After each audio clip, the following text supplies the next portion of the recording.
बिस्मिल्लाहिर्रहमानिर्रहीम। अस्सलाम वालेकुम नाज़रीन, आप देख रहे हैं प्रोग्राम सिटी एट 10 में हूँ आपकी मेज़बान अना यूसुफ। उम्मीद है आप ठीक ठाक हो रहे होंगे और खूब जम के शॉपिंग हो रही होगी, क्योंकि आजकल तो यही चल रहा है। आप कल रात मार्केट जाना हुआ तो इस कदर रश था हर जगह पर, इवन रोड्स पे इतनी ट्रैफिक थी, इतनी तो पता चल रहा था कि ईद की आमद है और ये गहमा गहमी ये रंग हर तरफ जो नज़र आ रहे हैं ये ईद के हैं। तो सब लोग जो कि शॉपिंग कर रहे हैं उनको गुड लक कहना चाहेंगे। अच्छी सी शॉपिंग कीजिए, ईद की तैयारी अच्छी कीजिए।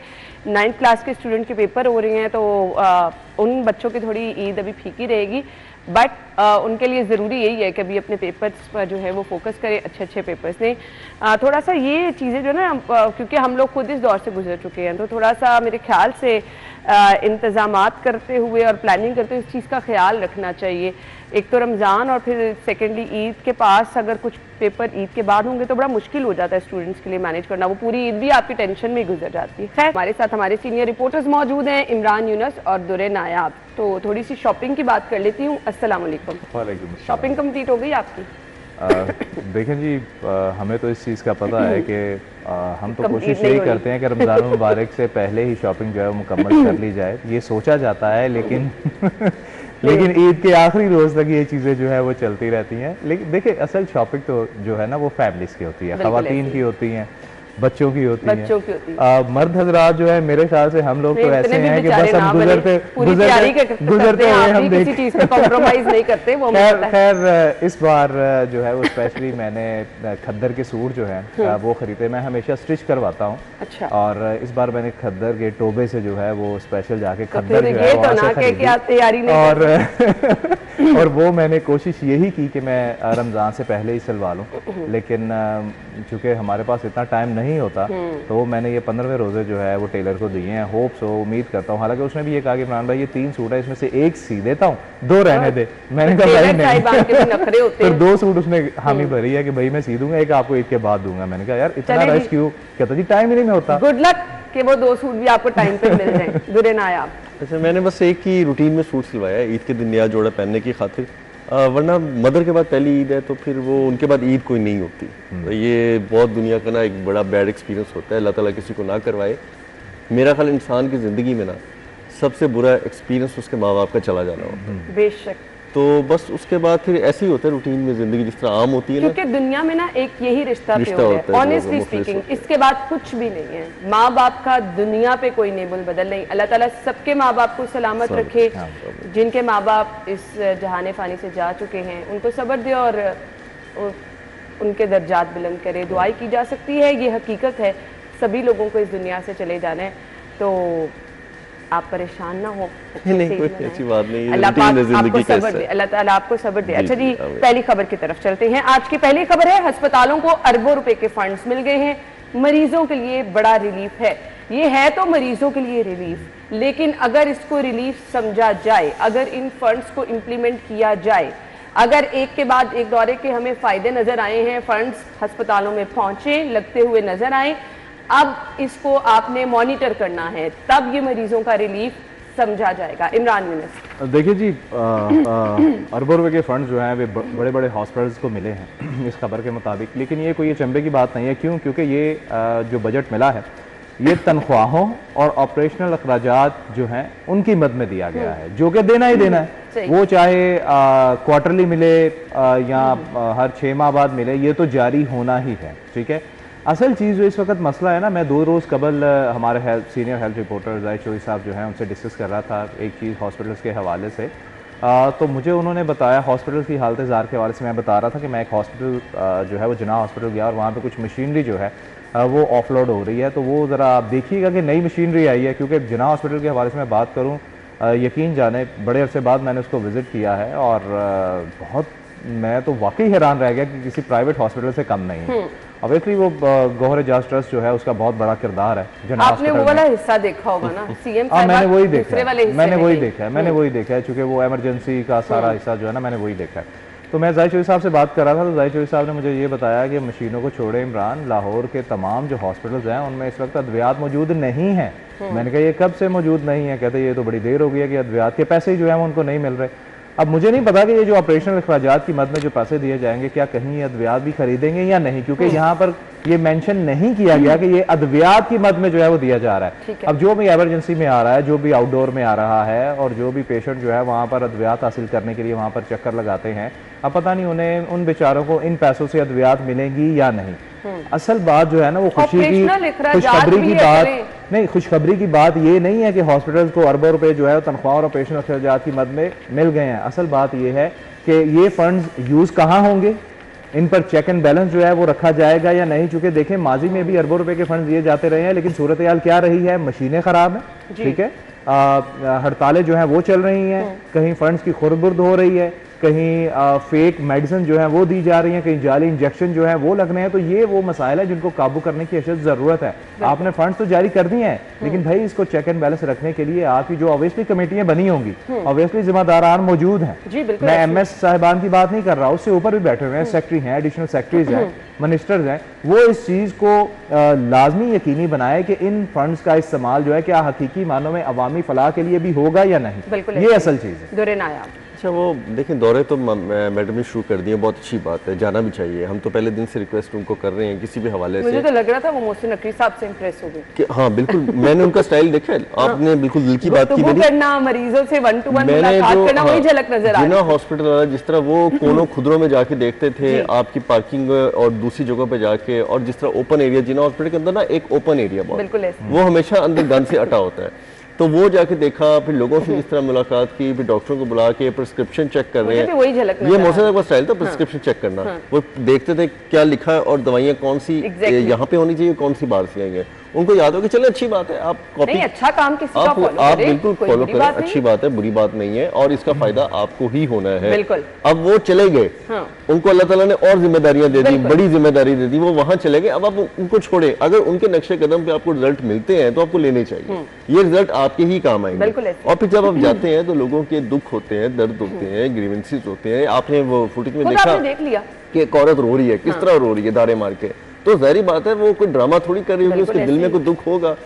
अब इसमें प्रॉब्लम ये है कि आप एक डिफरेंशिएट नहीं कर पा रहे कि हॉस्पिटल एडमिनिस्ट्रेशन में और जो ब्यूरोक्रेसी की नाअहलियों में। अब आपको उस फर्क की तरफ जाना पड़ेगा।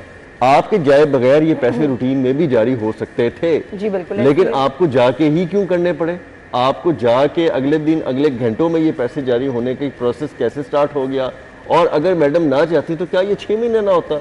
तो ये तो पूछना चाहिए ना हेल्थ डिपार्टमेंट के जिम्मेदारान, सेक्रेटरी साहिबान से कि जनाब ये मेरे जाने से अगर होने हैं तो मुझे बता दें, जहां जहां होने हैं तो मैडम रूटीन में वहां पे चक्कर मार लेती हैं। और अगर उन्होंने ही चलाना है तो बाकी सारे घर चले जाएं, मैडम चक्कर मारेंगी, उसके बाद पैसे जारी हो जाएंगे, बात खत्म हो जाएगी। फिर आपको इतना हेल्थ डिपार्टमेंट जो बड़ा रखने की क्या जरूरत है?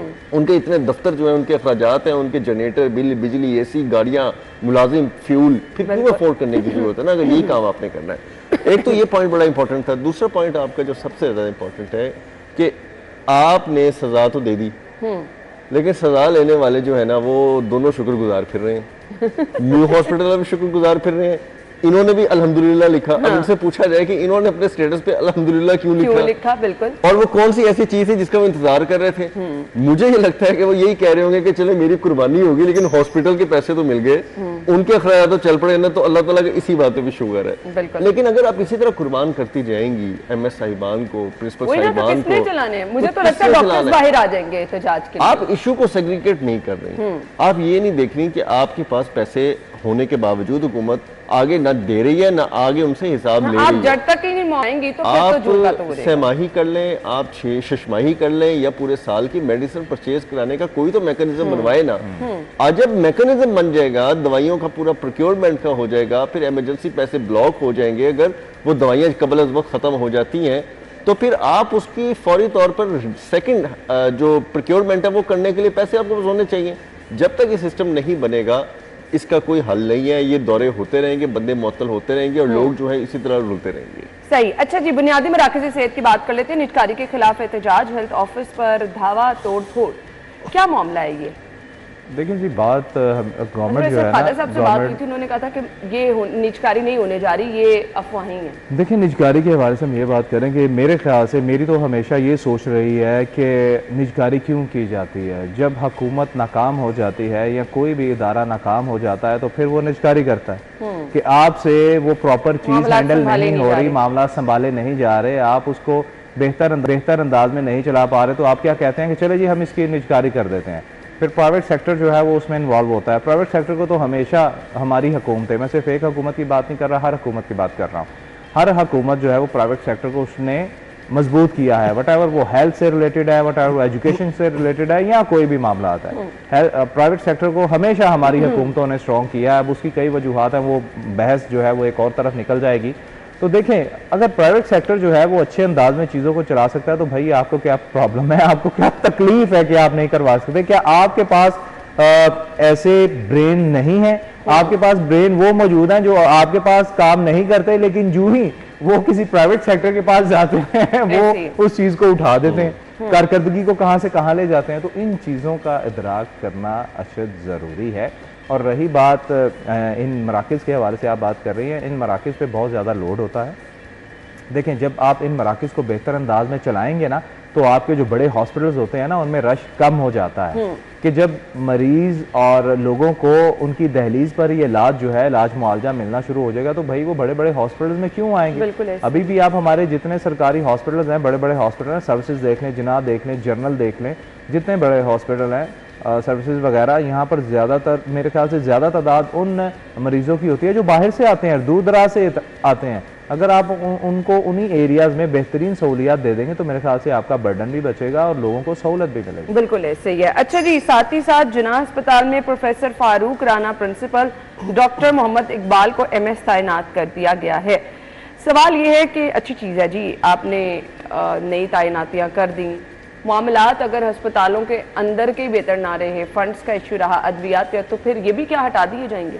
देखिए जी, अब वहाँ पे पेटी इशूज़ भी बहुत ज़्यादा हैं, वहाँ पे सफाई के बहुत इशूज़ हैं, फुकदान है हर अस्पताल में, और वहाँ पे आपकी पूरी जो है आउटसोर्स किया हुआ है आपने, उसमें सैकड़ों बंदे हैं जो तनख्वाहें ले रहे हैं सफाई के नाम पर, अंदर सफाई नहीं हो रही। और ये एक कंटिन्यूसली अमल है कि आपने जब मरीजों को ट्रीट करना होता है और वहाँ पे जिस किस्म का वेस्ट जनरेट हो रहा होता है, आपने उसको बहुत तरीके के साथ हैंडल करना होता है। एक वेस्ट ऐसा है जिसको अगर आपने ज़रा सा मिस हैंडल किया तो बीमारियाँ डबल ट्रिपल की स्पीड से फैल जाती हैं। No doubt. आपने उसको बहुत सेंसिटिवली हैंडल करके आपने उसको एक, पता नहीं मुझे जिना हॉस्पिटल का तो नहीं पता, लेकिन चिल्ड्रन हॉस्पिटल या जनरल हॉस्पिटल में इंसिनरेशन का पूरा सिस्टम होता था।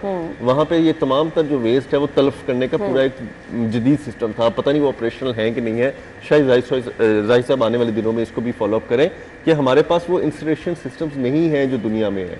जो दुनिया में तलफ किया जाता है, आपकी जो ख़तरनाक और क्रॉनिक डिजीज़ के लिए जो मेडिसिन यूज़ होती हैं और जो ट्रीटमेंट के लिए आपकी इक्विपमेंट यूज़ होता है और उसके लिए जो सिरिंजेस, ब्लेड्स, आपकी जो सीजर, मुख्तलिफ चीज़ें यूज़ होती हैं, आपने उसको तलफी की तरफ लेके जाना होता है। आप ये नहीं हो सकता कि उसको बाहर फेंक दें और वो आम वेस्ट उठा के जो है ना वो आपके आम कूड़े में डाल के 10,000 बंदे और इन्फेक्टेड हो जाए, तो वो भी बड़ा प्रोसेस जिम्मेदारी वाला होता है। अभी तो हमने आगे अस्पतालों को मजीद जिद्दत की तरफ लेके जाना है। हम तो 1990 की तरफ धकेल रहे हैं, अभी हम वहां से नहीं निकल पा रहे कि हमारे पास एक पैराडोल तक अवेलेबल नहीं है, हमारे पास एक रुई तक का कॉटन बड तक अवेलेबल नहीं है, हमारे पास एक गॉज जो बड़ी सस्ती होती है, बड़े तरीके से मिल जाती है, वो भी अवेलेबल नहीं है। तो हम तो मेरा ख्याल है कि 1980 में जा रहे हैं, तो पहले तो इस चीज़ से निकले ना आगे, फिर नई जिद्दत जो हॉस्पिटल्स के अंदर आ रही है, मैडम को उस पर तवज्जो देने की जरूरत है।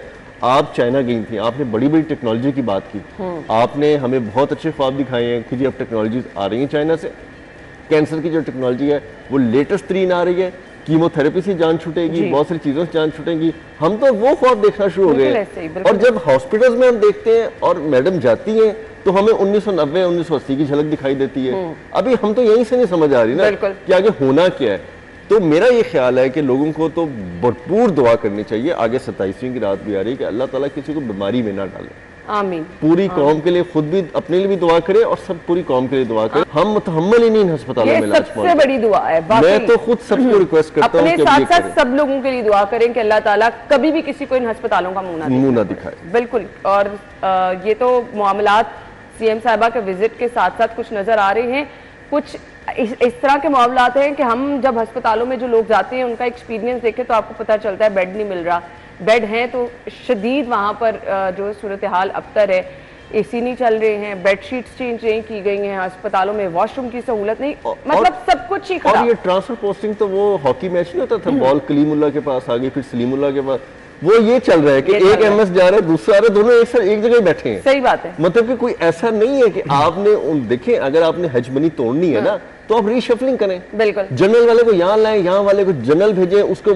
अब बताएं ना पता मसला क्या है। जो लोग यहाँ बैठे हैं, एक कुर्सी से उठा के दूसरे बंदे को चार्ज देना कितनी को बड़ी अक्लमंदी। बिल्कुल। तो वो जो बैठे हैं उनको भी पता है कि हम भी जब मर्जी यहाँ से चेंज हो सकता है, दूसरी कुर्सी पे जा सकते हैं। हम ब्रेक के बाद आपको ज्वाइन करेंगे, हमारे साथ ही रहिए।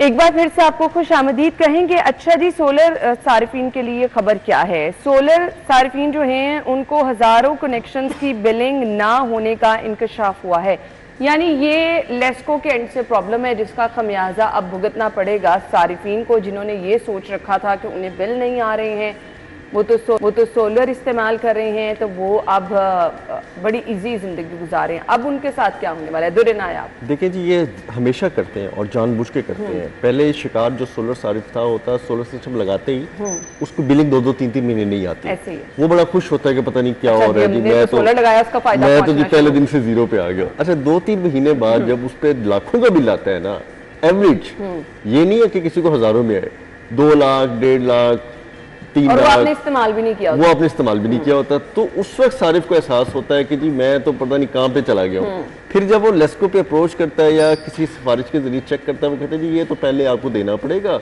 उसके बाद हालात ठीक हो जाएंगे। अच्छा, वो बिल औखे सौखे होगी जिस तरह भी देता है वो करता है एक दफा, उसके बाद कुछ अरसा नॉर्मल रहता है, फिर ये तरीका वारदात रिपीट होता है। अब जो तरीका वारदात रेपिटेशन पे जा रहा है ना, ये उसी का एक तसलसल है जो पहले दिन सारिफ के साथ शुरू हो जाता है सोलर सिस्टम में, और उसके बाद अब जो इन्होंने दोबारा सिस्टम किया है उसमें सिंपल इनकी बददियानती है।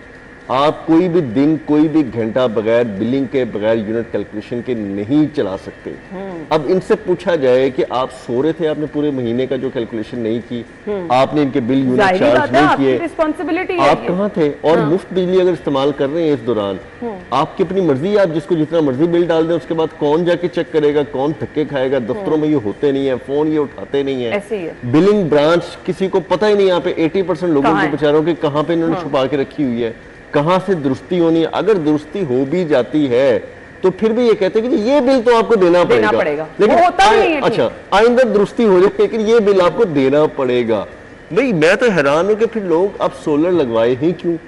सोलर का काम तो वैसे ही इन्होंने डेड कर दिया है, और ये सारी हरकतें से इस वजह से की जा रही हैं कि लोगों को डिस्करेज किया जाए। दुनिया में लोग अपना वसाइल बचाने के लिए, अपनी महंगी बिजली बचाने के लिए लोगों को एनकरेज करते हैं कि आप दीगर तरफ आए। हम डिस्करेज कर रहे हैं कि नहीं, महंगे की तरफ आए, तो बेचारे खौफ में मुब्तला हो गए कि आप महंगे की तरफ आए ताकि महंगी बिजली बनाए, आपको महंगे दामों दे। आपने सस्ती नहीं लेनी, कौम का फायदा नहीं होना चाहिए, हमारा फायदा करें आके, ताकि हमारे जो खाते हैं वो चलते ना। ये बड़ी बददियानती है, और मैं ये समझता हूँ कि FIA ने पहले भी बहुत एक्टिव रोल प्ले किया है, मिनिस्ट्री ने बहुत पॉजिटिव रोल प्ले किया है, लेकिन अब मिनिस्ट्री बेचारी कहाँ कहाँ जाए। कभी वो ओवर बिलिंग की यूनिट वापस करा रही होती है, कभी वो एक एक्सियम जो अदालतों में गए होते हैं उनके खिलाफ कानूनी लड़ाइयां लड़ रही होती है।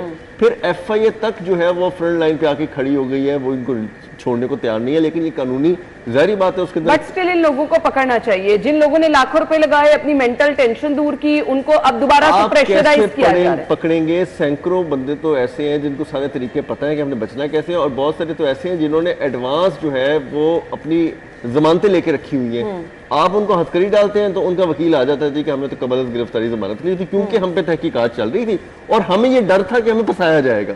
एक सिंपल कहानी बनाते हैं, अदालत में जाते हैं, मौजूद अदालत से वो ऑर्डर लेते हैं कि जी हमें खदशा है, हमें फंसा लिया जाएगा। भाई आप फंसने वाले काम ही ना करें, पूरी कौम आपके खिलाफ शहादत की तरह खड़ी है।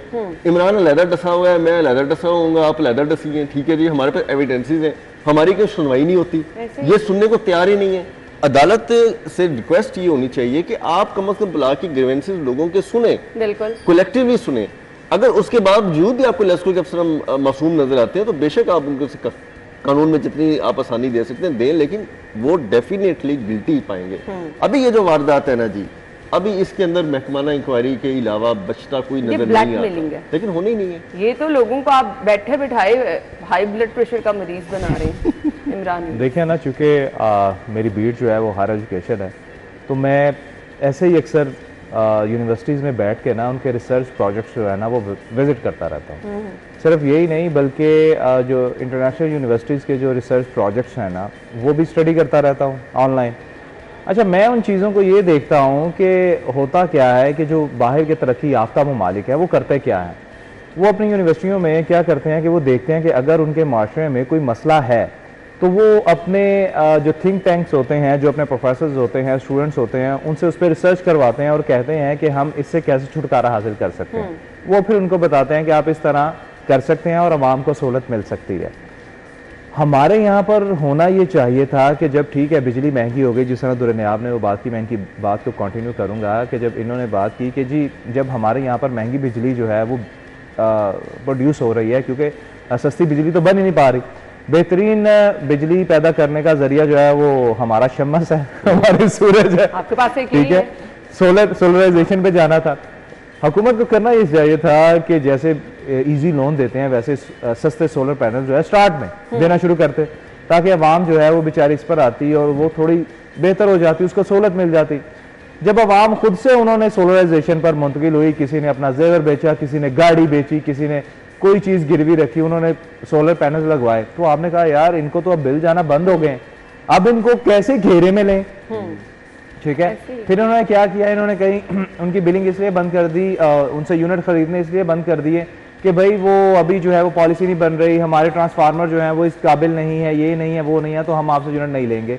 फिर कभी ये पॉलिसी ले आते हैं कि भाई ऑफ नेट मीटरिंग में आपसे जो हम 27 रुपये यूनिट ले रहे थे पहले, अब हमने 27 का नहीं लेना, आप प्रोड्यूस करेंगे, हम आपसे 10 रुपये का यूनिट खरीदेंगे।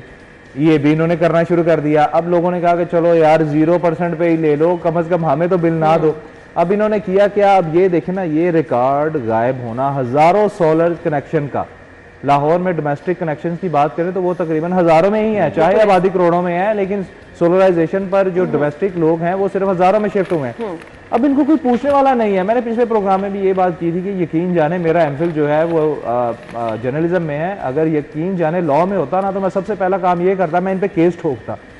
इनको कोई पूछने वाला नहीं है, उन बेचारों किसकी गलती है, किसकी गलती है ये, अब ये गलती अपने पे नहीं लेंगे, सरासर ये अवाम पे डालेंगे। सरासर इनके एंड से गलती है, जिसका खमियाजा आप कुछ भी कर लें अवाम को भुगतना पड़ेगा। हम ब्रेक लेंगे, ब्रेक के बाद वापस आएंगे हमारे साथ।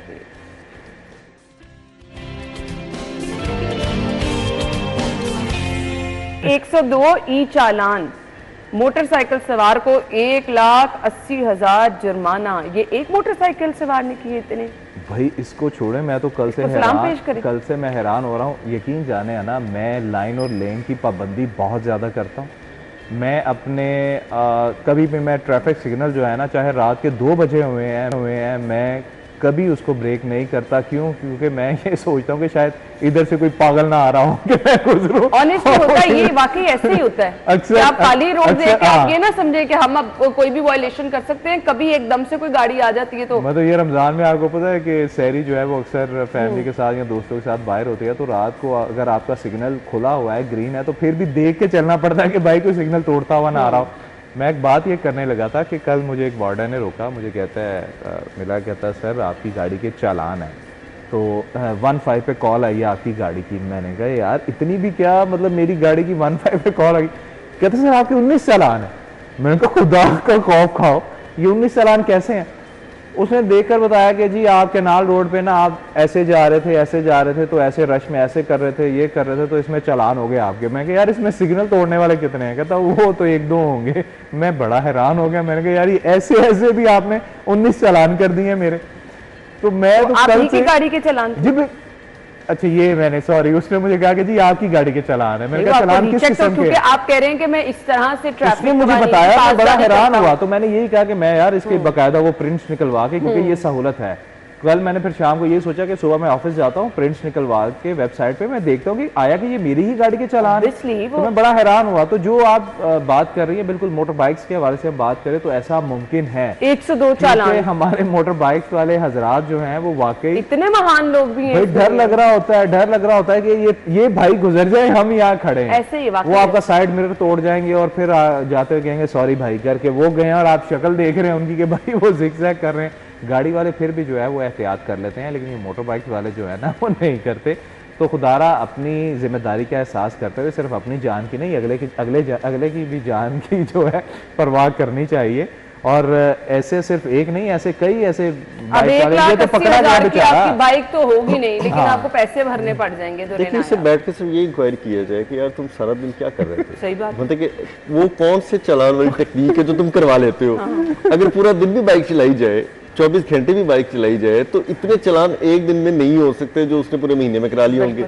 उससे सिर्फ ये पूछा जाए कि तुम क्या रात को भी रेंट पे गाड़ी बाइक चलवाते हो, किसको देते हो। समटाइम ये होता है कि आपसे कोई मोटरसाइकिल मांग के ले गया, छोटे मोहल्लों में होता है, वो भी जाके कोई एक जगह आपने उधार देना और वो आपके चालान करवा, वो भी कहीं वन में जा रहा होगा, इतने सारे चालान, हेलमेट नहीं पहनना होगा। इन्होंने हो सकता है कैटेगराइज अलग-अलग कर दी हो कि एक ही वक्त में उसने हेलमेट भी ना पहना हो, कहीं वो मोबाइल भी उसने कान पे लगाया हो, फिर कहीं से वो वन वे भी आ रहा हो बचा के, तो 3 तो यही चालान उसको ना पड़ गए।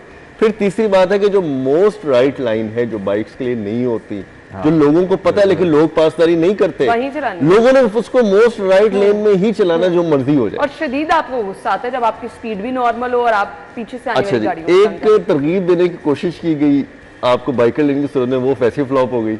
अब बताए लोग एजुकेट कहाँ से हो, किस तरह हो। फिर एक वाहिद आपको बस जरिया रह जाता है, मतलब डंडा सरकार का, बस कि आप उन पे ना चलान पे चलान लगाते जाए, यही होगा और यही होगा। फिर यही अब मैंने इसलिए इतनी बड़ी तमीद बांधी है कि ट्रैफिक पुलिस या सेफ सिटी वाले भी कहीं मजबूर हो के ही उन्होंने इतने चालान किए होंगे। मुझे ये बता दें, ये जो पॉइंट सिस्टम लेके आ रहे हैं, इनके तो पॉइंट ही खत्म हो जाने, गिनती खत्म हो जानी है, जैसे ये ई चालान। फिर खबर पता क्या आ रही है, आज लाहौरियों के 5,000 चालान मनसूख हो गए। ठीक है सही साहब, या अभी चौधरी साहब ने खबर देनी है कि आज इतने लाख चालान जो है ना वो बेकार हो गए और इतने लाइसेंस जो है ना वो गैर इस्तेमाल शुदा हो गए। मतलब कि इस तरह की खबरें भी हमें माजी में मुस्तकबिल में देनी पड़ सकेंगी।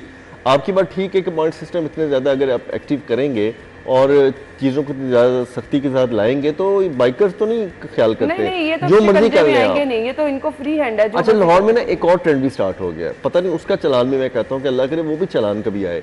जो लोग या स्टूडेंट्स या लड़के जो गाड़ियों से बाहर निकलते हैं, शीशों पे दरवाजों पे बैठते हैं और एक कॉर्नर बना के नहर पे या मेन बुलेवार्ड पे या फिर हुल्लड़बाजी कर रहे होते हैं और पूरी ट्रैफिक को तंग कर रहे हो। यहाँ तो इन चीज़ों पे मुझे लगता है कि बड़े लोग रिलैक्स हैं और ये हमारी अपनी रिस्पॉन्सिबिलिटीज़ हैं। प्लीज़ ट्रैफिक कवानीन की पासदारी करें। ये चालान वगैरह ये तो एक अलहदा चीज़ है, अपनी ज़िंदगी से आगे, अपनी जान से आगे कुछ नहीं है, तो उसकी हिफाजत ही कर ले। ब्रेक के बाद आएंगे हमारे साथ रहिए।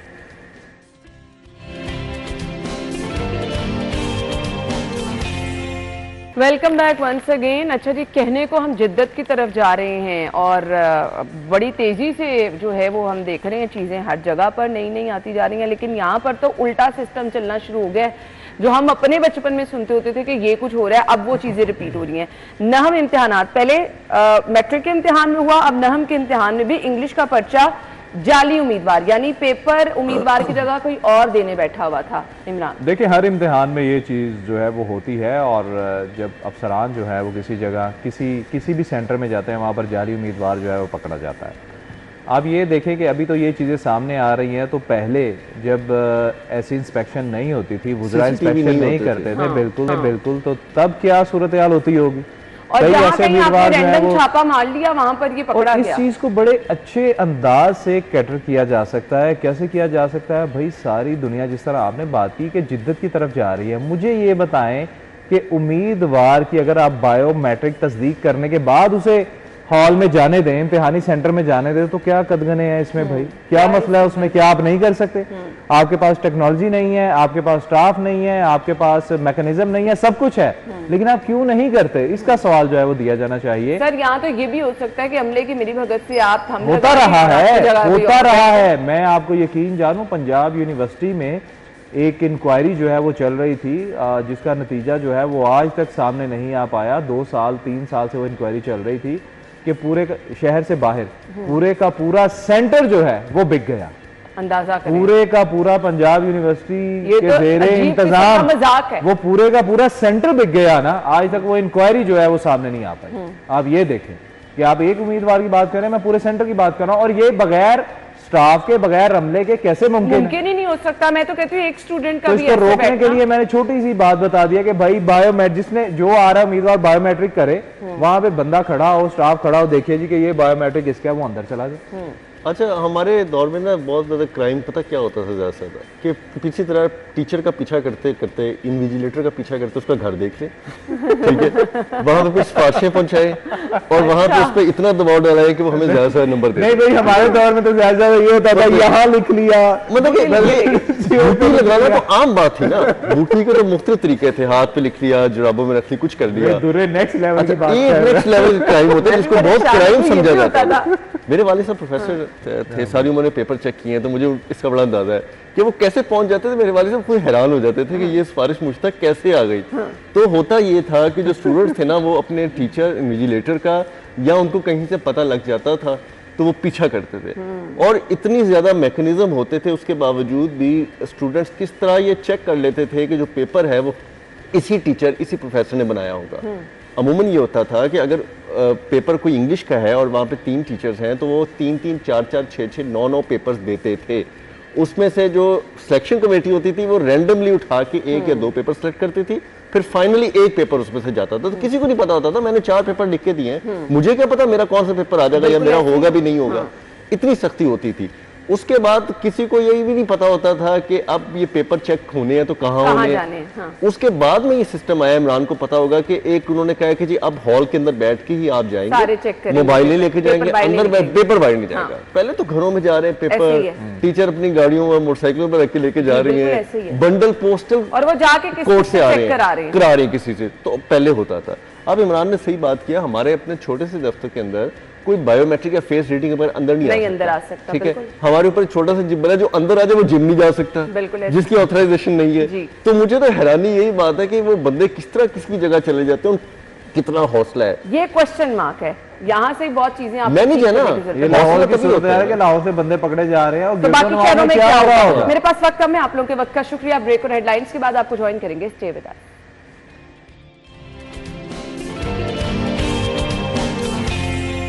ब्रेक के बाद आपको एक बार फिर से खुश आमदीद कहेंगे। रूडा जिसने एक नया शहर आबाद करने का अपने ऊपर बेड़ा उठाया और बहुत ज़बरदस्त तरीके से वो तमाम फीचर्स जो हम अक्सर डिस्कस करते रहते हैं कि शहरों में होने चाहिए, शहरों की आबादकारियों के लिए बहुत ज़रूरी हैं, जो बड़े शहरों के मसाइल हैं उनको हल करते हुए रूडा बड़ी जिम्मेदारी से अपना काम सर अंजाम दे रहा है। वहीं पर जो एक बहुत अहम प्रोजेक्ट है जी, महमूद बूटी की बहाली का मंसूबा, जिसको बहुत खुश उसलूबी से जो है वो शुरू किया गया और अब उस पर ज़बरदस्त तरीके से काम भी किया जा रहा है।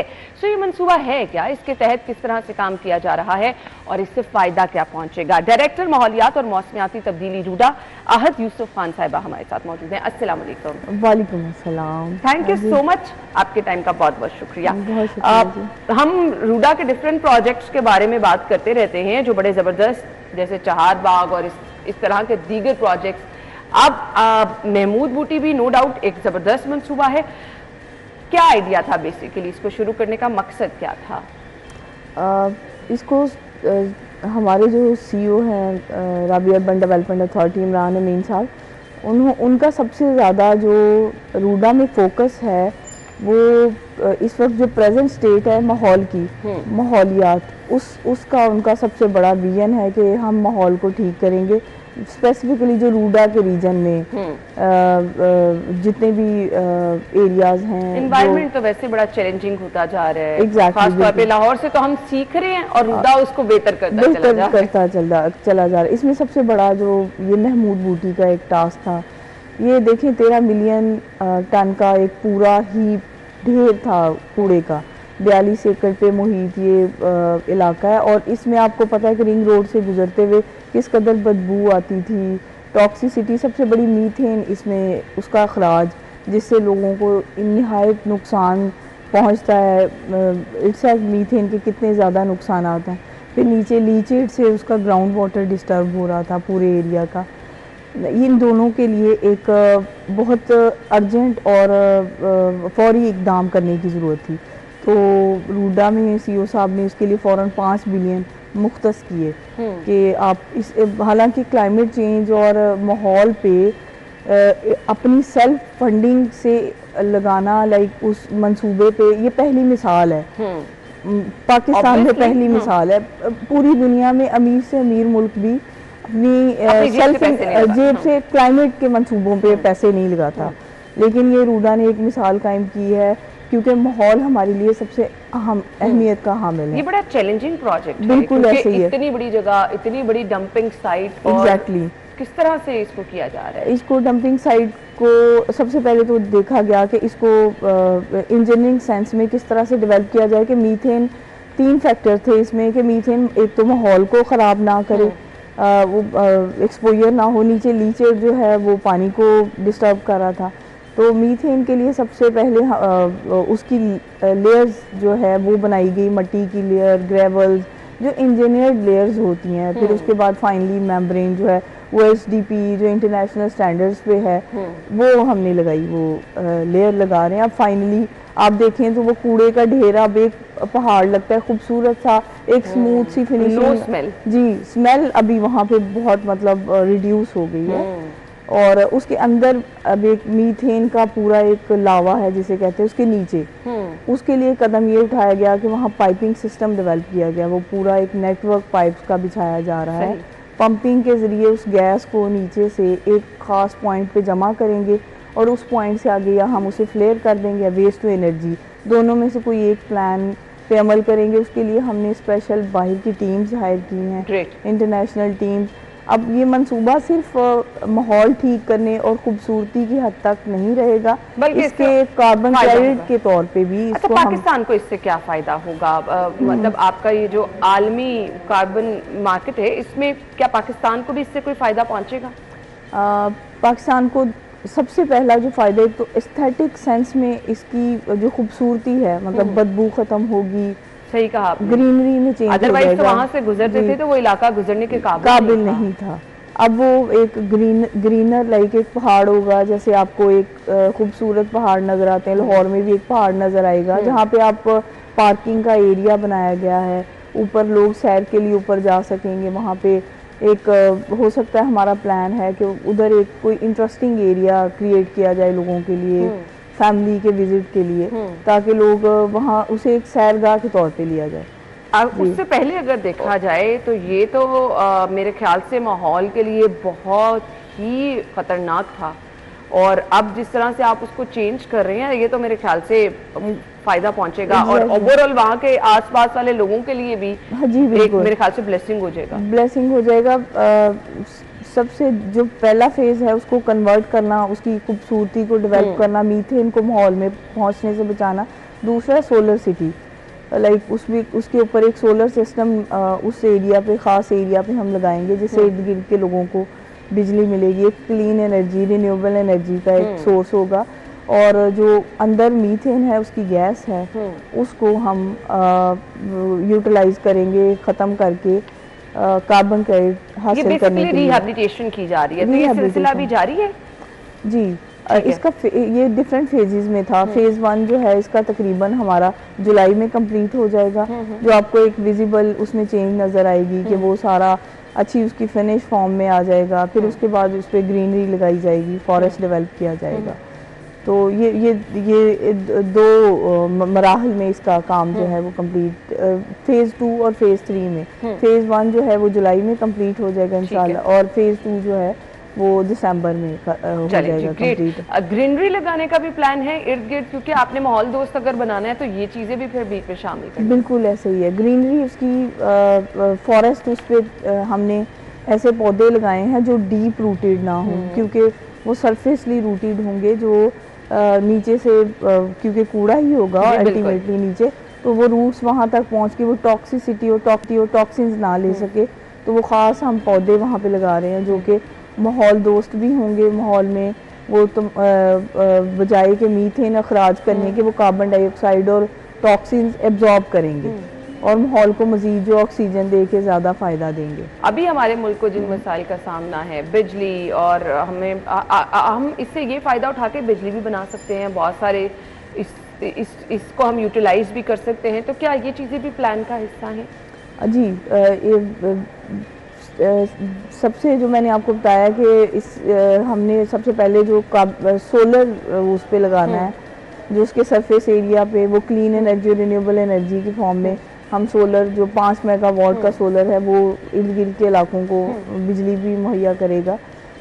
और जो दूसरा है वो है कार्बन फाइनेंसिंग, जो उससे सबसे बड़ा। इन्वायरमेंट पे रूडा किस तरह से एक्टिव है, काम कर रहा है? ओवरऑल अगर हम रूडा के तमाम एरिया में देखें तो इन्वायरमेंट प्रायोरिटी पे है, सो उसके लिए प्लानिंग किस तरह से की जा रही है? ग्रीनरी, लॉन्ग टर्म पॉलिसी भी ऑब्वियसली कोई बनाई जा रही होगी कि माहौल शहर का साफ सुथरा रहे। जी, लॉन्ग टर्म सबसे बड़ा तो यही मैंने आपको बताया कि महमूद बूटी मंसूबा है। इसके बाद क्योंकि ये कामयाब रहा, इसमें अगर हम जो कि इंशाल्लाह इसको बनाने जा रहे हैं, हम इंटरनेशनल कंसल्टेंसीज़ को इन्वॉल्व करके इसमें कार्बन क्रेडिट्स ले रहे हैं बाहर से रजिस्टर करवा के, क्योंकि कार्बन क्रेडिट इस सेंस में हमें क्लाइमेट फाइनेंसिंग अप्रोच करने का एक मौका मिल जाएगा। हम प्रूव करेंगे दुनिया को कि हमने इतने एमिशंस को बचाया, इतनी जो है वो माहौल को तकरीबन 10 लाख कार्बन जो एमिशन टन है, कार्बन डाइऑक्साइड टन, वो हम सेव कर रहे हैं 15 सालों में। और तकरीबन 1 से 1.5 लाख एक साल में वो एमिशंस बनती हैं। तो ये एक बहुत बड़ी एमिशंस हैं। और एक कार्बन टन जो है, कार्बन डाइऑक्साइड टन जो है पूरी दुनिया में उसका वो सेल होता है। लाइक अगर हम माहौल को साफ कर रहे हैं तो जो माहौल को आलूदा कर रहे हैं वो हमसे ये खरीदेंगे, ये क्रेडिट्स। अच्छा, मंसूबा आपका बड़ा जबरदस्त है। ऑब्वियसली गवर्नमेंट को भी सपोर्ट करना चाहिए, प्राइवेट सेक्टर को भी इस पे साथ चलना चाहिए। तो कैसा फीडबैक आ रहा है दोनों की तरफ से? अल्हम्दुलिल्लाह हमें हमेशा सपोर्ट मिली है गवर्नमेंट की साइड से भी। हमें प्लानिंग एंड डेवलपमेंट बोर्ड और एनवायरनमेंट प्रोटेक्शन डिपार्टमेंट ने बहुत फैसिलिटेट हमेशा किया है। हम क्योंकि इसके लिए सबसे पहला स्टेप होता है वो लेटर ऑफ इंटेंट होता है जो मिनिस्ट्री ने देना होता है। तो इसमें इन दोनों डिपार्टमेंट्स ने और तमाम गवर्नमेंट के डिपार्टमेंट्स ने हमें हमेशा हमारे साथ शाना बशाना रहे हैं, हमारी हेल्प की है कि सपोर्ट किया है कि इसको मंसूबे को तेजी से। अब इस मंसूबे को ना हमें मिसाल बनाना चाहिए और इस तरह के मजीद मंसूबे शुरू करने चाहिए। बिल्कुल। तो किन चीज़ों की ज़रूरत है, हमें किस तरह से इनिशिएटिव लेना है? इसमें रूडा ने जैसे क्लाइमेट चेंज यूनिट डेवलप किया है, बाकायदा इसके लिए एक यूनिट डेवलप किया, एक्सपर्ट टीम हायर की हमने उस टीम को ट्रेन करने के लिए बाहर से लोगों से मदद हासिल की कि कार्बन क्रेडिट की सेंस डेवलप की जाए, क्योंकि ये एक नई चीज़ है।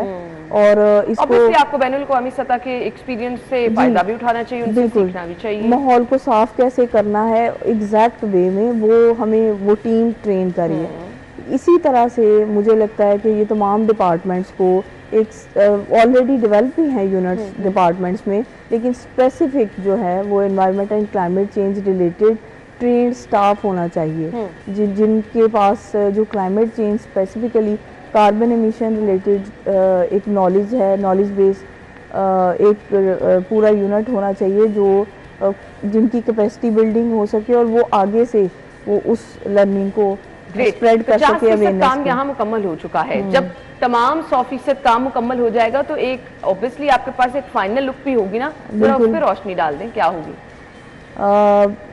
एक फाइनल लुक, एक बाग ये पूरा जो है वो एक बाग नज़र आएगा और उसके ऊपर एक सोलर सिस्टम होगा और अल्हम्दुलिल्लाह नीचे से मीथेन जो है उसका खात्मा होगा। ऑब्वियसली वो साथ साथ ड्रेन होती फिल्टर होती जाएगी और वो उस एमिशन का पब्लिक प्लेस। और वो एक मैंने आपको जैसे पहले ही बताया कि एक हिली एरिया कह सकते हैं कि एक मुनाल टाइप एक एरिया होगा जिसके ऊपर ग्रीनरी होगी, वहाँ लोग खुश होके वो बैठ सकेंगे और इन्जॉय कर सकेंगे अपनी फैमिली के साथ। वो स्पॉट हम उसको डिफरेंट हमारा है आइडिया कि उसको डिफरेंट तरीके से ऐसा स्पॉट डेवलप किया जाए जो फैमिली के इंटरेस्ट हों, वहाँ पे खेल सकें, वहाँ खाना खा सकें, वहाँ पे बैठ के एंजॉय कर सकें। यानी अपने एक घर में। डंपिंग साइट उसको बहाल किया गया और उसको एक ग्रीन एरिया में तब्दील करके किस तरह से बिल्कुल एक शक्ल नई करके आपने वो पब्लिक प्लेस बनाई, लोग वहां आ सकते हैं बैठ के और कोई ये गेस भी नहीं कर सकता कि ये जगह कौन सी थी। मेरे ख्याल से ये बहुत बड़ा आपका मंसूबा है। तरक्याती काम आपका तेजी से जारी है।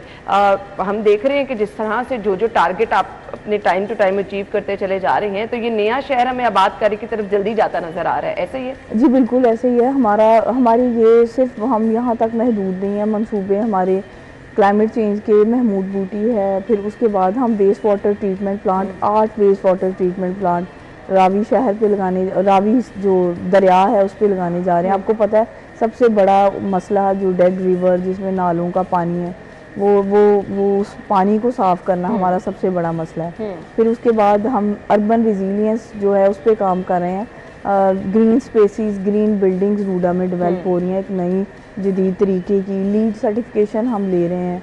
ग्रीन सिटी डेवलप कर रहे हैं, स्मार्ट सिटी, जिसमें तमाम इंटरनेशनल तर्ज की डेनमार्क ने एक ग्रीन और स्मार्ट सिटी डेवलप किया है। उसी के तौर पे उसी को मिसाल लेते हुए हम एक यहाँ पे एक स्मार्ट विलेज डेवलप कर रहे हैं। इंशाल्लाह वो जल्द आपको उसकी एक सूरत नज़र आएगी। फिर हम तकरीबन 50 जो गांव हैं हमारे, उसमें इलेक्ट्रिक कुक स्टोव, जो कि वो भी एक कार्बन क्रेडिट मंसूबा भी है, और दूसरा ये कि माहौल को साफ़ करने के लिए climate change point of view से एक बहुत बड़ा कदम है रूडा का, वो हम डेवलप करने जा रहे हैं। और सबसे बड़ी बात जो रूडा इस प्लेटफॉर्म पे मैं बताना चाह रही हूँ कि क्लाइमेट चेंज में जो जेंडर रोल है उसमें रूडा ने बहुत बड़ा किरदार अदा किया। मैं खुद उसकी मिसाल हूँ कि हमारा लाइक क्लाइमेट चेंज यूनिट में being a female I am working there, और मैं लीड कर रही हूँ उस यूनिट को। जी, तो एक जेंडर इंक्लूसिव अप्रोच नजर आएगी आपको एनवायरनमेंट एंड क्लाइमेट चेंज में। चलिए जी, जबरदस्त, really great, we really appreciate. और नो डाउट ये अपनी नौयत का मुनफरिद मंसूबा भी है और बहुत अहम मंसूबा भी है, जिसपे रूडा 50% काम मुकम्मल कर चुका है और बाकी काम भी तेजी से जारी है। थैंक यू सो मच जी, आपके वक्त का बहुत बहुत शुक्रिया। Thank you. नाज़रीन, ब्रेक होगी, ब्रेक के बाद हम आपको ज्वाइन करेंगे और बहुत ही जबरदस्त सेगमेंट जो है वो आपका इंतजार करें, आप हमारे साथ ही रहिएगा।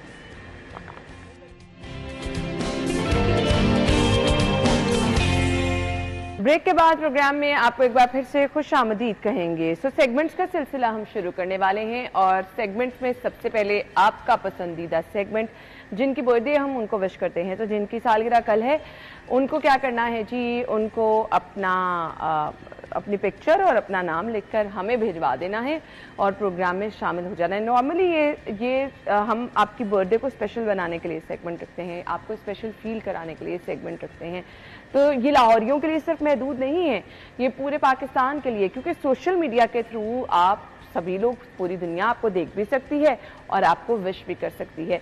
तो आपकी बर्थडे भी हमारे लिए उतनी ही स्पेशल है। अगर आप लाहौर से बाहर हैं तो आपकी सालगिरह भी हमारे लिए उतनी ही स्पेशल है। आपके लिए ये प्लेटफॉर्म खुला है जी, आप अपनी तस्वीर भिजवाएं, इसके साथ साथ अपना नाम लाजमी लिख के भिजवाएं, आपकी फैमिली में, आपके किसी दोस्त की, इसके साथ साथ घर में किसी की भी बहन भाई की भी सालगिरह है तो आप हमें पिक्चर्स भिजवा सकते हैं और आप प्रोग्राम में शामिल हो सकते हैं। हम आपकी सालगिरह को भी ऐसे स्पेशल बनाएंगे, आपके स्पेशल डे को आपके साथ मिलकर सेलिब्रेट करेंगे, ना सिर्फ हम बल्कि पूरा लाहौर, पूरा पाकिस्तान आपके बर्थडे में आपको विश करेगा। अच्छा जी, नेम लिस्ट की तरफ आ जाते हैं।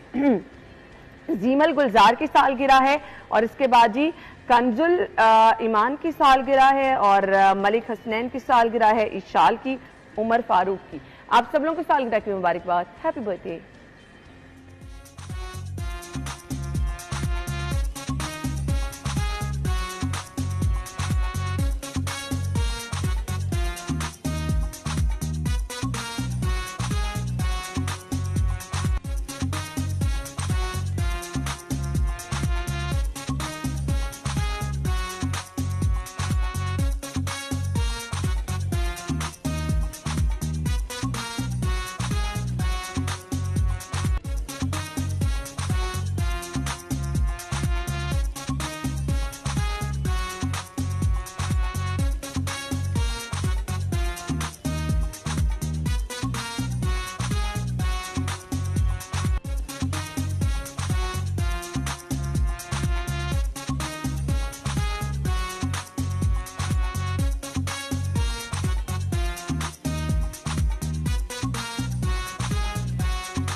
Once again happy birthday. आगे बढ़ेंगे, अगला सेगमेंट शामिल करेंगे, बताएंगे आपको आज के भाव क्या है।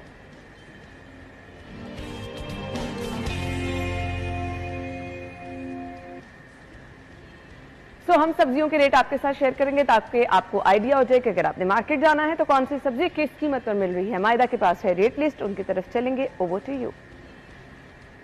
सब्जियों के हवाले से अगर हम बात करें तो सब्जियों की कीमतों में उतार चढ़ाव तो जारी ही है। वहीं पर शहरियों का शिकवा है तो वहीं पर दुकानदारों का भी शिकवा है कि शहरी जब सब्जी लेने के लिए आते हैं और कीमतें सुनते हैं तो वो कहते हैं कि कम कीमत सब्जी फरोख्त की जाए, लेकिन दुकानदारों का कहना है कि बढ़ती प्राइस को किस तरह से कंट्रोल किया जाए, क्योंकि वो जहाँ से सब्जी लेकर आते हैं उसमें काफ़ी ज़्यादा एक्सपेंस देखने में नज़र आता है। तो रेट लिस्ट हमारे पास मौजूद आपके साथ शेयर करेंगे। सबसे पहले बात करेंगे आलू कच्चा छिलका नया दर्जा अव्वल जो है 45, जबकि ओपन मार्केट में 50 से 60 तक फरोख्त किया जा रहा है।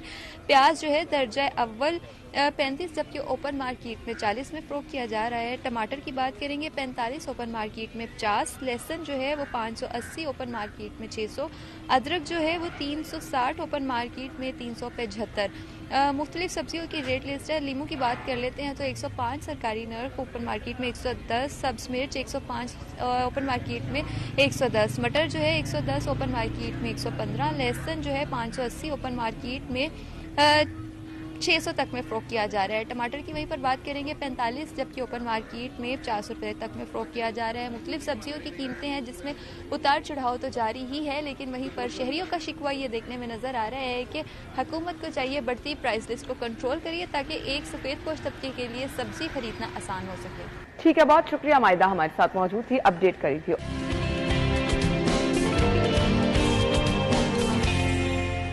Welcome back once again. So मैंने आपको कहा था कि बड़ा ज़बरदस्त सेगमेंट जो है वो आपका मुंतज़िर है, तो वो सेगमेंट वो घड़ी आन पहुंची है। अच्छा जी, ईद पर सब लोग चाहते हैं स्किन फ्रेश रहे, खूबसूरत रहे, चमकदार रहे। इसके लिए मुझे पता है बहुत सारे लोगों ने सैलून तो जाना है, लेकिन सैलून से बहुत आजमूदा ज़बरदस्त फार्मूला जिससे आपकी स्किन पर रिएक्शन भी कोई नहीं होगा, वो हम आपके साथ शेयर करने जा रहे हैं, स्किन और बाल दोनों के लिए। तो हमारे साथ हमारी मेहमान मौजूद है, मैं तारुफ कराना चाहूंगी नैयर आपा। अस्सलाम वालेकुम आपा। हाँ जी, वालेकुम अस्सलाम। ठीक ठाक है आप? अल्हम्दुलिल्लाह। आपा मैंने कहा ऐसा आज आपने फार्मूला बता देना है कि सैलून ना जाना पड़े, सैलून से चमकदार स्किन जो है वो हमारी घर में ही हो जाए, तो क्या करना है? बिल्कुल इंशाल्लाह ताला सैलून तो जो है वो लाजमी खवातीन जाएंगी। आपको पता है कि ईद की तैयारियां हो और कटिंग, स्ट्रीक्स, डाई, इस तरह के जो है वो केमिकल ट्रीटमेंट्स मस्ट जो है वो हो रही होती हैं, लेकिन उससे पहले जो आप डेली रूटीन में अपने जो है वो जिन चीज़ों को फॉलो करें, हम उस पर बात करेंगे कि आपको बहुत ज़्यादा जो है वो फेस के ऊपर फेशियल्स और इस तरह की जो है वो प्रोसीजर्स करवाने की ज़रूरत ना पड़े। अच्छा, आज बिल्कुल डिफरेंट और यूनिक सी जो है वो मैं आपके साथ जो है वो रेमेडी लेके आई हूँ कि बहुत इजी क्विक, क्योंकि आपको पता है रमज़ान में जो है वो इतना टाइम नहीं होता, इबादत वगैरह भी करनी है। ठीक है, ये वाले फूल चाइना फ्लावर के आपने जगह जगह, गर्मियाँ स्टार्ट होते साथ ही ये जहाँ जहाँ पौधे लगे हुए हैं ये भर जाते हैं और डेली बेसिस पे ये वाले फूल ढेरों के हिसाब से लगे हुए होते हैं। इसका कहवा पीने के अंदर वो कमाल है, वो एक अलग जो है वो हम इस पे सेगमेंट कर सकते हैं। स्किन की अगर हम बात करेंगे, जो लोग चाह रहे हैं कि ग्लोइंग स्किन हो उनकी और जो है वो स्किन फ्रेश रहे, वाइटनिंग हो, पिगमेंटेशन वगैरह ना हो, तो आपने क्या करना है, आपने 10 से 12 जो है ये इसके जो है वो फूल ले लेने हैं। ठीक है, और उसके बाद जो है वो आपने शहतूत के पत्ते, शहतूत के दरख्त भी जगह जगह लगे हुए हैं। आपको पता है कि सिल्क मॉम जो है वो इसको खा के इतना ज़बरदस्त जो है वो कपड़ा जो है वो बनाता है, तो इसकी वाइटनिंग के लिए जो है वो बहुत ज़बरदस्त इसकी जो है वो प्रॉपर्टीज़ हैं फ्रैकल्स वगैरह को रिमूव करने के लिए। आपने क्या करना है, 10 से 12 जो है वो फूल इसके 1 गिलास पानी के अंदर और इतनी जो है वो टहनी इसके सारे पत्ते उतार के आपने जो है वो उसको हल्की आंच पे पका लेना है। ठीक है कि आधा पानी रह जाए। ये देखिए जिस तरह से मैं बना ये कलर आ जाएगा, ये कलर आ जाएगा। ठीक है, पत्ते बीच में ही हैं, पत्ते इसी के अंदर आइए, देखो आपको नजर आ रहे होंगे पत्तों का कलर, सारा उसकी प्रॉपर्टीज क्वालिटीज इसी के अंदर आ जाएंगी। इसके अंदर मैंने थोड़ी सी जो है वो गुलाब की पत्तियां भी डाली हैं। गुलाब में आपको पता है कि विटामिन ई रिच होता है, ठीक है, और इसका अरोमा भी बहुत जबरदस्त होता है। तो हमने क्या करना है कि ये देखें इस तरह से आपने, ये देखिए इसकी कंसिस्टेंसी कितनी लिक्विडी है, कितना इसके अंदर ऑयल है, इसमें ऑयल है, ठीक है, ऑयली सी फॉर्म में, वरना अदरवाइज आप कहवा निकाले तो वो पानी होता है। नहीं, ये पानी नहीं, ये देखें जिस तरह से आपकी जो एक जेल है ये रेडी हो जाएगी। ठीक है, आपने जो है वो इतनी अगर जेल ली है, इसके अंदर आपने सिर्फ 10 के करीब जो है वो लेमन जूस, विटामिन सी हम इसके अंदर, हाँ जी, ये तकरीबन 10 के करीब मैंने इसके अंदर डाली है। देखे बिल्कुल रेड कलर हो गया, ठीक है, ठीक हो गया। ये आपका बेहतरीन जो है ये वाइटनिंग सीरम रेडी हो गया। अच्छा, सिंपल, आपने और कुछ नहीं करना। अच्छा, उसका कलर ही चेंज हो गया, ब्लैक सा था, लेमन डालने से वो कलर रेड हो गया। विटामिन सी उसके अंदर ऐड हो गया, ठीक है। ये देखें, ये इस तरह से मैंने सीरम की बोतल के अंदर डाला, ठीक है। ये आपका वाइटनिंग सीरम रेडी हो गया है, जो कि ना सिर्फ आपकी स्किन को वाइट करेगा। कितनी देर में इसका रिजल्ट आना शुरू हो जाता है? इसका रिजल्ट जो है वो आप कम से कम 8 दिन रेगुलर इसको डे एंड नाइट, क्योंकि इसके अंदर कोई भी ऐसी चीज नहीं है कि आप इसको जो है वो 3-4 दिन है अभी पे आपको रिजल्ट नजर आना। सिर्फ इसको अगर आप लगा के धूप में नहीं निकलेंगे, क्योंकि इसके अंदर हमने लेमन ऐड किया है, विटामिन सी लगा के आप धूप में नहीं जा सकते, तो ये आपकी जो है वो पिगमेंटेशन को रिमूव करेगा, आपकी स्किन को ग्लो देगा और आपकी स्किन को वाइट एंड ब्राइट करेगा। और प्लस जिन लोगों की जो है वो ड्राई स्किन है, रिंकल्स हैं स्किन पे, तो वो इसके अंदर विटामिन ई के जो है वो 3 से 4 कैप्सूल जो है वो ऐड कर ले, ठीक हो गया। तो ये आपका एंटी एजिंग भी जो है वो रेडी हो जाएगा, ठीक है। अच्छा, इसके बाद जो है वो मैं इसी की एक जेल क्रीम बनाना बताऊंगी जी, ठीक है।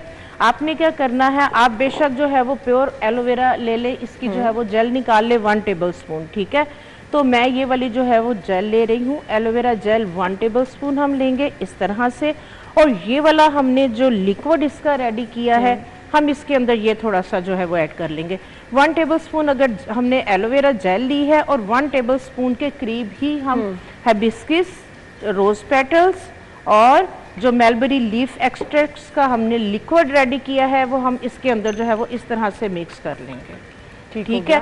ये आपकी एक बहुत जबरदस्त जो है वो जेल क्रीम जो है वो रेडी हो जाएगी, क्योंकि एलोवेरा जेल आपको पता है कि बहुत जबरदस्त है आपकी स्किन के लिए। तो इस तरह से जो है वो आप एक एलोवेरा की जो ये वाली क्रीम है, इसको आप रेडी करके आप इस तरह से जो है वो कंटेनर में डाल के रखें, ठीक है। और इसको हम कितनी देर के लिए यूज कर सकते हैं? इसको आप हर वक्त चाहे, आप नॉर्मली क्रीम लगा के तो हम उसको हाथ पे ड्राई कर लेते हैं, बाहर भी चले जाते हैं जी, ये एब्जॉर्ब हो जाएगी, ठीक हो गया। ये स्किन के अंदर लगा के चेक, हाँ जी बिल्कुल। इसके अंदर हमने लेमन नहीं डाला, विटामिन सी नहीं है, भी बहुत अच्छी है, हाँ जी, विटामिन सी नहीं है, इसलिए इसको आप डे के अंदर भी जो है वो यूज कर सकते हैं। बिल्कुल, यानी मुझे लगा के दिखाने का मकसद सिर्फ ये था कि आप इसको लगा के बाहर भी कहीं जा सकते हैं। ये देखें, बिल्कुल स्किन पे ऐसे लग रहा है जैसे कुछ लगा नहीं हुआ। हाँ, आपका इसका क्या फायदा होगा? इसका ये फायदा होगा कि ये आपकी स्किन को नरिश करेगी, आपकी स्किन को हाइड्रेट रखेगी। एलोवेरा जेल आपको पता है हीलिंग प्रॉपर्टीज भी हैं, ठीक है। तो ये आपकी स्किन, क्योंकि आप देखें कि रमजान के अंदर जो है वो डिहाइड्रेटेड आपकी स्किन हो रही होती है, ग्लो स्किन में नहीं होता, तो ये आपकी स्किन की जो ग्लो है उसको जो है ये वापस लेके चलेगी। जबरदस्त। तो ये आपको हमने स्किन की रेमेडी 2 बड़ी जबरदस्त शेयर कर दी है। बालों की वजह से भी लोग बड़े परेशान होते हैं। ब्रेक के बाद आएंगे तो इससे बात करेंगे। Stay with us.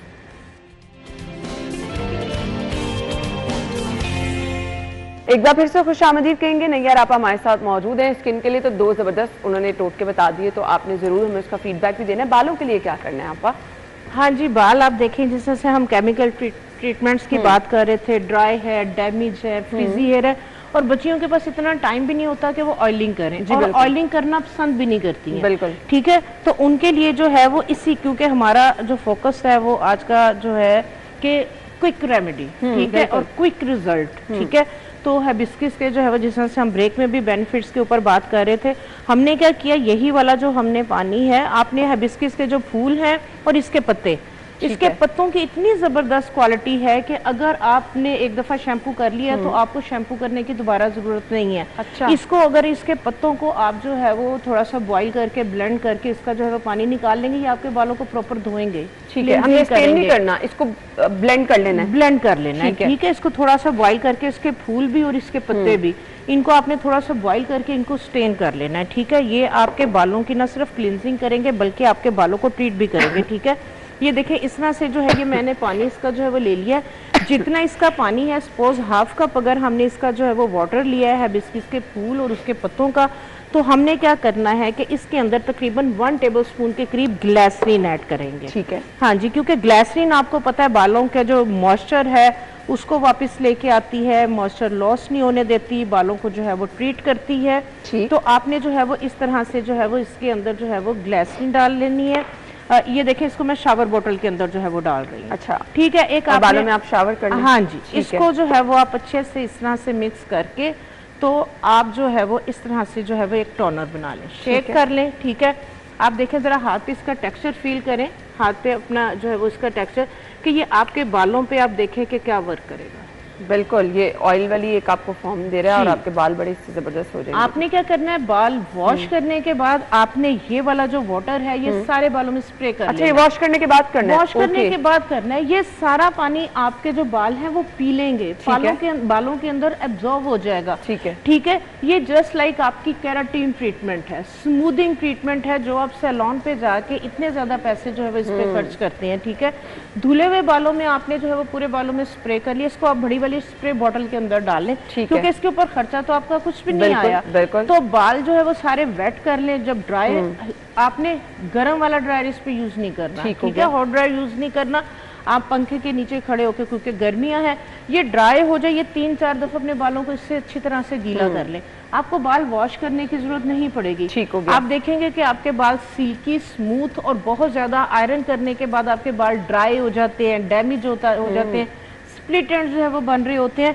ये आपके बालों को ओवरऑल जो है वो रिपेयर करेगा और आपके बालों की शाइन को जो है ये वापस चलें जी। ये हीट प्रोटेक्टर वगैरह जो हम लगाते हैं, सीरम्स लगाते हैं, तो ये उनका जबरदस्त ऑल्टरनेट है। थैंक यू सो मच आपा, आपके टाइम का बहुत बहुत शुक्रिया। तो नाज़रीन, इतनी जबरदस्त चीजें शेयर करने का मकसद सिर्फ यही है कि आप परेशान ना हो, और वो जो आप कहते हैं ना कि जी हमारी स्किन खराब होगी, पॉलिशर वगैरह किया, तो ऐसा कोई रिएक्शन जो है इन चीजों के बाद नहीं होगा। ये तो 100% गारंटी। अपना ख्याल रखिएगा, फीडबैक दीजिएगा। अल्लाह हाफिज।